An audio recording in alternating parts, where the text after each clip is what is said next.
Hello everyone, स्वागत है आपका एक ऐप के रिएक्शन में। मैं हूं कविता इंडिया से और आज हम रिएक्ट करने जा रहे हैं प्रॉफिट यूसुफ की सीरीज़ का एपिसोड नंबर 29 पार्ट 1। तो एक्चुअली क्या है कि इस समय फाइनेंशियल ईयर की क्लोजिंग चल रही है। आपको पता है कि मार्च एंड है और ऑफिस में भी बहुत सारा काम है, प्लस घर में भी इस समय फैमिलीज़ में ना तबीयत ठीक ठाक नहीं है। So I am also not typically well, शायद under the weather, but I mean still क्योंकि आप लोगों के लिए रेगुलर मैं रिएक्ट करती हूँ तो ये वीडियोस मैं लेके आई हूँ, but I am not feeling that really well. तो मैंने सोचा कि may be after watching this engaging my self somewhere else और आप लोगों के साथ इंटरेक्शन करके I can feel something good internally. So I thought I will come up with this and इसीलिए आज ज़्यादा बॉडी में भी एनर्जी नहीं है, but finally I am reacting. So profit Yusuf के एपिसोड 29 पार्ट फर्स्ट में हमने लास्ट पार्ट में ऑलरेडी देखा था कि किस तरीके से प्रॉफिट यूसुफ ने बता दिया था कि वो पैगंबर हैं और उन्होंने कुछ भविष्यवाणियाँ की थी कुछ कैदियों को लेके जिन्होंने मिस्र के राजा को मारने की कोशिश की थी। तो किस तरह से अब समय बदलता है, क्योंकि बहुत लोगों ने आप में से कमेंट करके कहा है कि अब प्रॉफिट यूसुफ का समय बदलेगा, तो वो सब भी देखना है कि कैसे क्या होता है। और जुलेखा का अगला step as usual, Zulekha is my favourite, तो जुलेखा का स्टेप अगला देखना है। तो उसी के साथ आइए इस वीडियो को शुरू करते हैं और चैनल को लाइक शेयर सब्सक्राइब करना ना भूलें। आली जनाब फरमानदा ताकलू।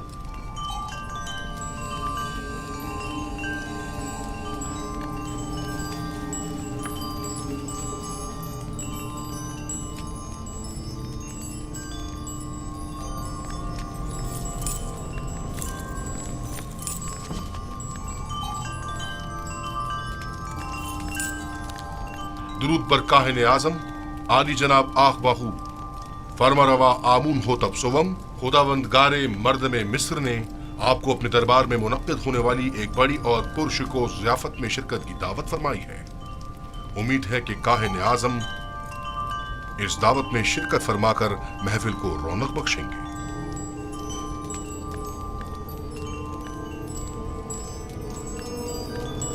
इतना दिमाग है इसके पास कि इन्हें डाउट होगा कि क्यों बुलाया जा रहा है। हम फरमा रवा की इस दावत पर उनके ममनून हैं और उनकी इस दावत में जरूर शिरकत करेंगे। अब तुम जा सकते हो।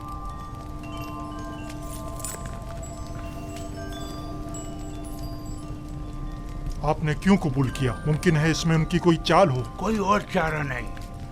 आदम शिरकत यानी आदम अटाट यानी आमून होतब के खिलाफ ऐलान जंग। दूसरी जानिब अगर आपो पीस ने आमून होतब के कत्ल का इक़दाम किया हो तो मुमकिन है हम पर शरीक जुर्म होने का इल्जाम हो, लिहाजा अदम शमूलियत यानी इल्जामात की तस्दीक। अगर ये दावत महज एक चाल और साजिश हुई तो पादी अमून को चाहिए कि वो अपने सिपाहियों को हरदम आमादा रखे ताकि हमले की सूरत में फौरी इक़दाम हो सकें। हम भी चंद मोअज़्ज़ज़ीन शहर को इस दावत में मदऊ कर लेंगे ताकि आमून होतब उनकी मौजूदगी में हमारे खिलाफ कोई कार्रवाई ना कर सके। ज़मनन ये भी अर्ज करता चलूं कि पिरवान आमून इतनी अक्सरियत में है कि आमून होतब इतनी जुर्रत नहीं कर सकते कि काहिन आज़म की आहानत कर सकें। बहुत खूब। अब जाकर कल की दावत की तैयारी करें।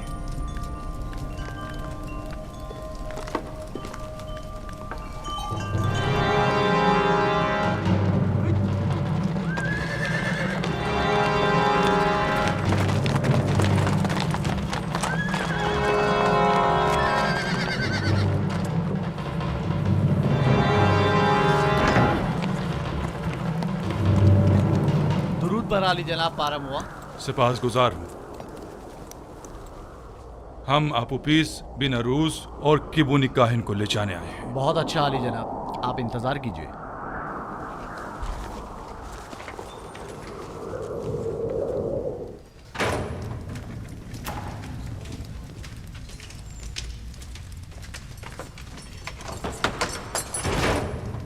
कैदी आपोपीस और बिनारूस चलने के लिए तैयार हो जाए।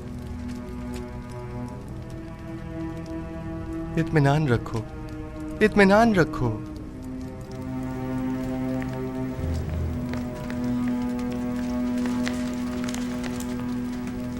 मुआखजे के लिए आमोन होतब के पास जाना है। आपूपीस, आपूपीस, जिस खुदा पर ईमान लाए हो उस पर भरोसा रखो और उसकी रजा में राजी रहो।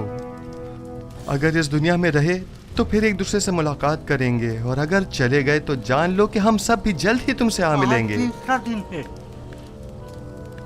युजारसीफ ने जिस ख्वाब की ताबीर दी थी उसके आसार नमूदार हो गए हैं। चलो आप ऑफिस, जल्दी करो। हौसला करो, अच्छा भाई, अच्छा भाई। हिम्मत करो।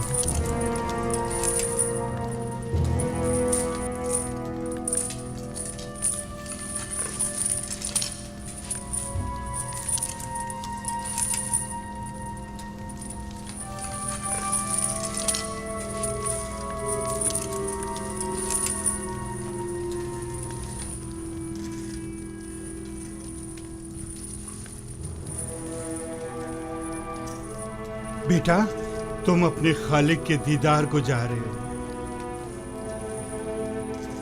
किबुनी काहिन को भी ले। तुम्हें तो इस दुनिया से बाईमान जाने पर खुश होना चाहिए। अगर मैं यहाँ से जिंदा सलामत आजाद हो गया तो अमन होटब के साथी के दीदार को जरूर अपना ख्याल रखिए। आप इजाजत देंगे कि मैं भी नीमी साबुत की तरह आपके लिए खुराक और लिबास लेकर आऊं? मेरे लिए तो नहीं, अलबत्ता इनके लिए ले आना। बिना रोज दुआ करो कि खुदावन जल्द अज जल्द हमारी आजादी के असबाब भी मुहैया कर दे। आपू पीस, परेशान मत हो। युजारसीफ की पेशिंगोई झूठी है, कुछ भी नहीं होगा। मैं तुम्हें यकीन दिलाता हूँ।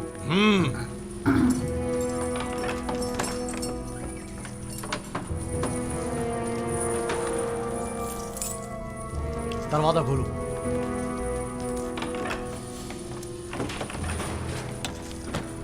किबुनी काहिन, चलो, चलने के लिए तैयार हो जाओ।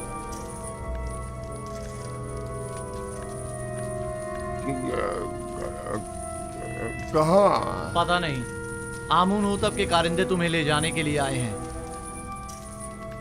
इसे हथकड़ियां पहना दो।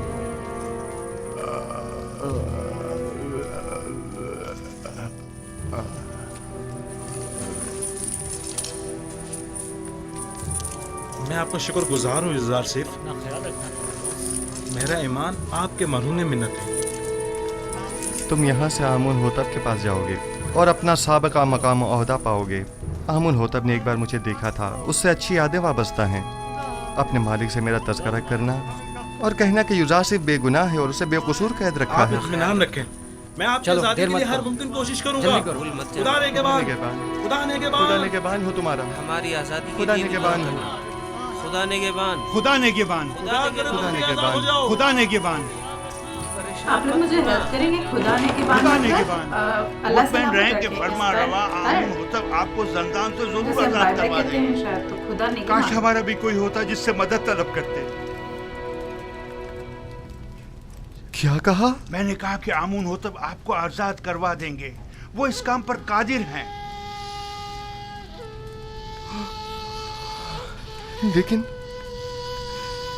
लेकिन मैं तो आमुन होतब से ज्यादा कादिर को जानता हूँ।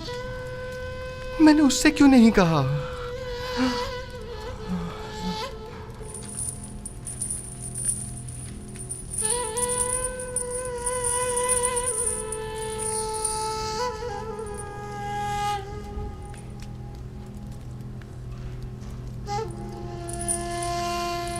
क्या सोचने लगा? किससे कहने की बात कहने लगा?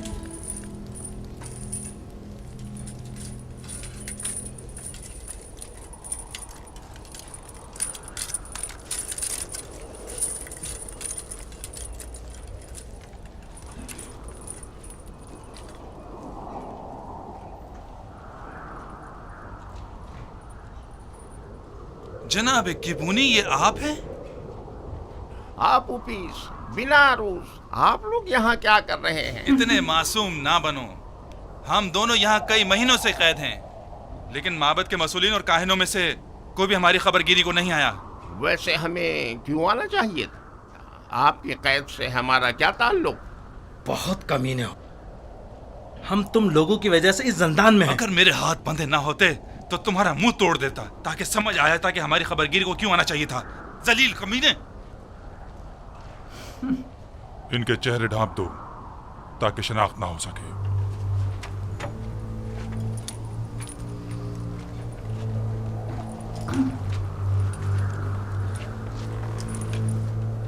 चलो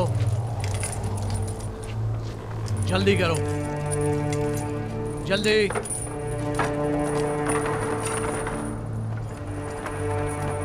तो भाई पहले की जेल ऐसे लकड़ियों वाली होती थी, आजकल ऐसे चलने लगे तो मैं तो कह रही हूँ हर कैदी आजाद घूमेगा। सही है। हरकत करो। पहले लोग ऐसे कैप्चर रहते थे, कोई निकल नहीं पाता था, सोचने वाली बात है यार। आजकल तो देखो गाड़ियों में सीसीटीवी के बाद लोग फरार हो जाते हैं।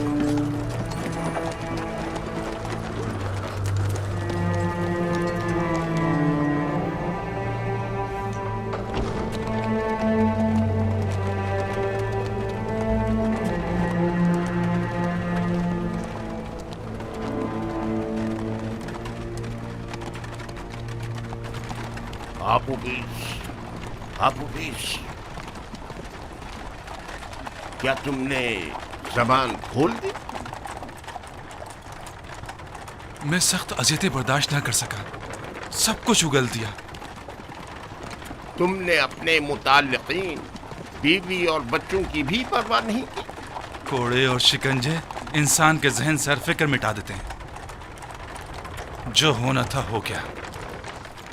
मुझे मालूम है कि तुम लोग अपनी उन धमकियों पर अमल करने वाले नहीं। अब भी वक्त है, इनकार कर दो। यकीन जानो कि माबद तुमसे शदीद इंतकाम लेगा। इकबाल जुर्म कर चुका है सबके सामने, इनकार का कोई फायदा नहीं। कह देना कि जबरदस्ती गुलवाया, तुमने मजबूरन इकबाल जुर्म किया है। जनाब पोतीफर इतने भी सादे लो नहीं, वो यकीन नहीं करेंगे। कोई और रास्ता नहीं। अगर इनकार नहीं करोगे तो तुम्हें अपने बीवी, बच्चों और तमाम खानदान से हाथ धोना पड़ेगा। बातें बंद करो, खामोश।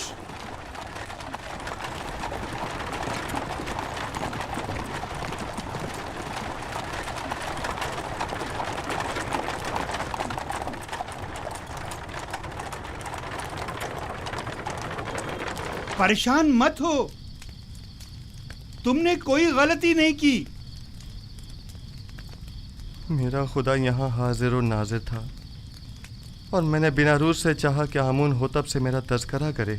अगर आमून होतब को मालूम हो जाए कि तुम बेगुनाह हो और तुम्हारी निजात का सामान कर दे तो इसमें कोई ऐब है? अगर मैं दूसरों को तो खुदा पर तवक्कल करने की तबलीग करूं, लेकिन खुद दूसरों की मसादत पर इन्हिसार करूं तो ये ऐब नहीं, यानी गफलत।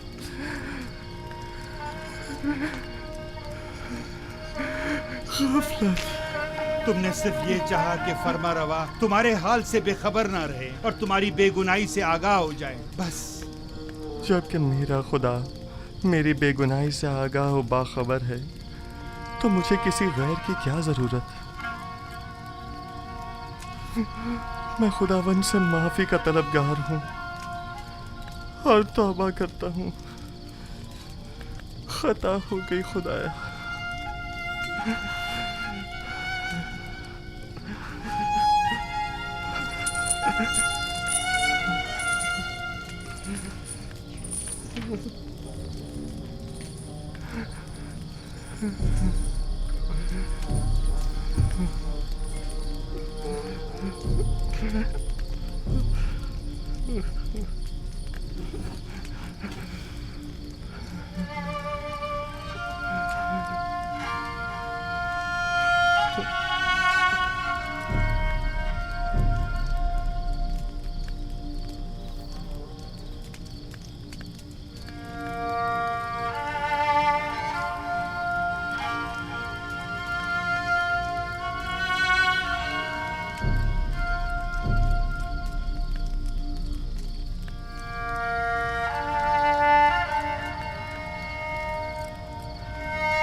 तुम लोग जो कुछ भी बंदिगाने खुदा से तलब करते हो वो सब कुछ खुदा के पास है।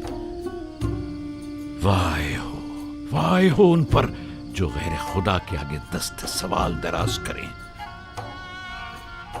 बहुत से बंदिगाने खुदा रुसवा हो जाएं अगर रोज़ महशर खुदावंद आदिल बनकर फैसला करे। कई पर्दे चाक हो जाएं अगर कहीं वो अपनी मखलूक पर आदिलाना निगाह डाले। बहुत से उमरा असीर हो जाएं अगर कल को हक ताला मजलूमों की दादरसी कर दे। कितनी आंखें खून के आंसू रोने लगे अगर मासियतकार अपनी बदामालियों का खुद मुशाहिदा करने लगे।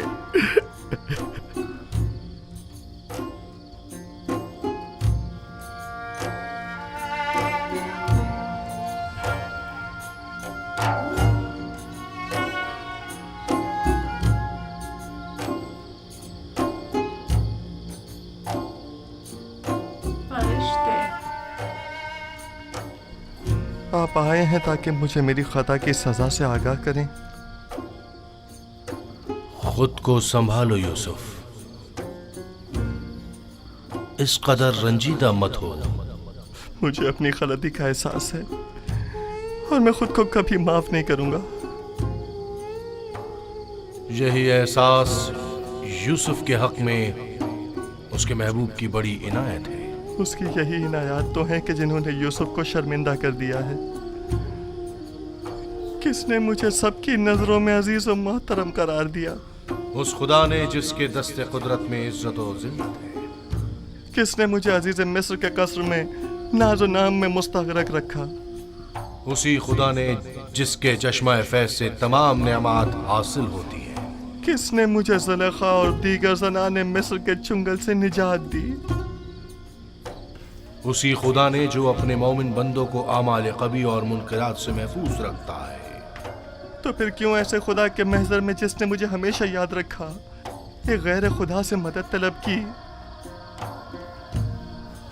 क्या ऐसी खता के हज़ारे में यूसुफ को खून के आंसू नहीं रोना चाहिए?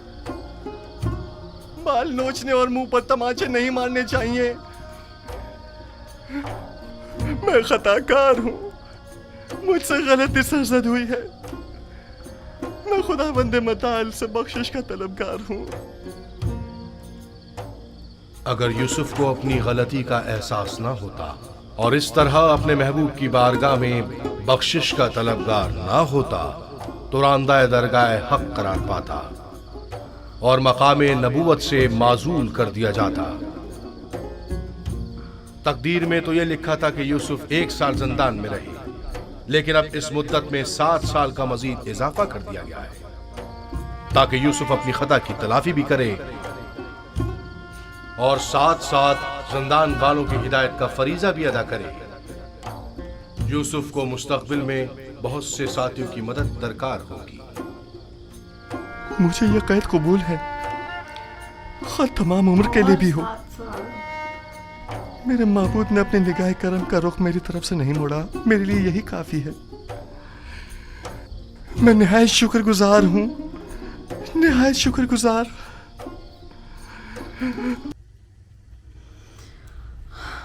ओह गॉड। सो दोस्तों, 1 साल ये कहा गया था, फरिश्ते ने कहा कि 1 साल की सज़ा, लेकिन यहाँ तो भाई 7 साल की सज़ा और बढ़ गई। और आप लोग कह रहे थे कि अच्छा वक्त आने वाला है, पता नहीं क्या होने वाला है। मतलब ये कॉन्वर्सेशन तो कुछ और ही कहती है। अब ये ख्वाब था, ये हकीकत थी, ये तो अल्लाह मालिक है, लेकिन अगर ऐसा कुछ होता है तो ये तो बहुत गलत है। और रही बात उन 2 कैदियों की, तो फाइनली जैसे प्रॉफिट नबी ने कहा था, प्रॉफिट यूसुफ ने जिस तरह से कहा था कि उन दोनों को तीसरे दिन ले जाया जाएगा, तो वो तो बिल्कुल ऐसा हुआ। धीरे धीरे सबको इनकी बातों पे यकीन होने लगा। लेकिन जो सवाल आता है वो मेरे दिमाग में अभी भी यही आता है कि क्या जो फरिश्ते और नबी की बात हुई, क्या इसमें कितनी हकीकत है? क्या सच में 7 साल और नबी जेल में रहेंगे जस्ट बिकॉज दूसरों का भला करना है? वो तो अच्छी बात है, लेकिन और 7 ईयर्स रियली? और जब मैं आप लोगों के कमेंट्स पढ़ती हूँ तो बहुत डिफरेंट लगता है। तो आई रियली डोंट नो अभी क्या होने वाला है, बट लेट्स सी आगे क्या होता है, उसके बाद ही ये पता चलेगा। तो इस एपिसोड को यहीं पे ख़त्म करते हैं. Will be back with part 2. Stay tune, subscribe, share, comment and share as much as possible, like as much as you can and keep supporting, keep loving. And मेरे लिए भी प्लीज़ थोड़ी सी दुआ करिए, समय लगता है मुझे की ज़रूरत है. सो मैं मिलती हूँ आपसे अगले एपिसोड में. तब तक के लिए जय हिंद, नमस्ते, सत श्री अकाल, बाय बाय.